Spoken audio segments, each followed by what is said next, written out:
سود کے کیا نقصانات ہیں اور سود کو کیوں اسلام میں حرام کیا گیا ہے، اور سود لینے اور دینے والوں کو قرآن شریف میں کیوں جہنمی کہا گیا ہے، یہ سب جاننے کے لیے یہ ویڈیو ضرور دیکھیں۔ ربا عربی زبان کا لفظ ہے جس کے معنی زیادتی، بڑھوتری اور اضافے کے ہیں۔ اردو زبان میں اس کے لیے سود کا لفظ استعمال کیا جاتا ہے اور انگریزی زبان میں سود کو انٹرسٹ کہتے ہیں۔ ہجرت کے بعد جب ریاست مدینہ بنی تو اس وقت مدینہ کی معیشت پوری کی پوری یہودیوں کے ہاتھوں میں تھی۔ وہ سودی قرضے دے کر لوگوں کو قرض کے شکنجے میں اس طرح کس دیتے تھے کہ شہری اس شکنجے سے نکل نہ پاتے۔ غریب تھے کہ قرض در قرض، پھر سود پر سود، وہ جائیں تو جائیں کہاں۔ جب ظلم حد سے بڑھ جاتا ہے تو اللہ کی معیشت کو جوش آتا ہے اور مدینے میں مسلمان ریاست کا قیام عمل میں لایا جاتا ہے، اور پھر وہ انہونی ہوتی ہے کہ رہتی دنیا دانتوں میں انگلی دبا کر حیرت میں پڑ جاتی ہے۔ محسن انسانیت نبی کریم صلی اللہ علیہ وآلہ وسلم نے اخوت اسلامی کا نظام قائم کر کے ایک مسلمان کو دوسرے مسلمان کا بھائی بنا کر اسے محبت کے رشتے میں باندھ دیا کہ کوئی کسی پر بوجھ نہ رہا۔ قربانی سے معاشرے میں وہ انقلاب آیا کہ وہ معاشری فرق ہی ختم ہو گیا۔ مہاجرین مکے سے آئے تو اپنا سب کچھ چھوڑ چھاڑ کر خالی ہاتھ مدینے آئے تھے، تو نبی کریم صلی اللہ علیہ وآلہ وسلم نے یہ نہیں فرمایا کہ تم یہودیوں سے سودی قرض لے لو اور اپنے آپ کو معاشی طور پر بحال کرو، بلکہ بھائی چارے کا بے مثال رشتہ قائم کر دیا۔ اسی کے ساتھ ساتھ قرض حسنہ کا نظام قائم فرمایا اور بلا سود قرضوں کے ذریعے سے عملاً باہمی امداد کا نظام قائم کیا۔ مدینے کے معاشرے سے سود کو جڑ سے اکھاڑ پھینکنے کے لیے اللہ تعالیٰ نے حرمت سود کے لیے قانون سازی فرما دی۔ قرآن کریم میں سورہ بقرہ میں اللہ تعالیٰ ارشاد فرماتے ہیں، جو لوگ سود کھاتے ہیں ان کا حال اس شخص سا ہے جسے شیطان نے چھو کر حواس باختہ کر دیا ہو۔ یہ اس لیے کہ وہ کہتے ہیں کہ تجارت بھی تو سود ہی جیسی چیز ہے، حالانکہ اللہ نے تجارت کو حلال کیا ہے اور سود کو حرام۔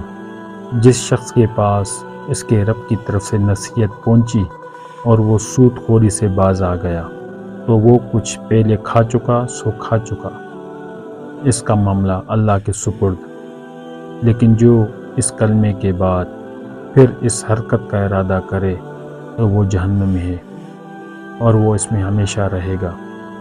اللہ تعالیٰ سود کو بے برکت کر دیتا ہے اور صدقات کو نشو و نما دیتا ہے، اور اللہ کسی ناشکر بد عمل کو پسند نہیں کرتا۔ اس طرح اللہ نے سود کو حرام قرار دے دیا اور معاشرے میں اس نظام کو جو بھی یہودیوں نے جکڑ رکھا تھا باطل کر دیا، اور مسلمان معاشرے اور قرآنی نظام کے قائم ہونے سے فلاحی نظام کا قیام عمل میں آ گیا۔ اللہ نے سود کی حرمت قائم کر دی اور رسول اللہ صلی اللہ علیہ وآلہ وسلم نے عملی طور پر بھائی چارے اور صدقے کے نظام کے ساتھ ساتھ کفالت کا نظام بھی قائم کر دیا۔ قرآن کریم میں سورہ بقرہ میں اللہ تعالیٰ ارشاد فرماتے ہیں، اے ایمان والو، خدا سے ڈرو، اور جو کچھ سود تمہارا لوگوں پر باقی رہ گیا ہے اسے چھوڑ دو، اگر تم واقعی مومن ہو۔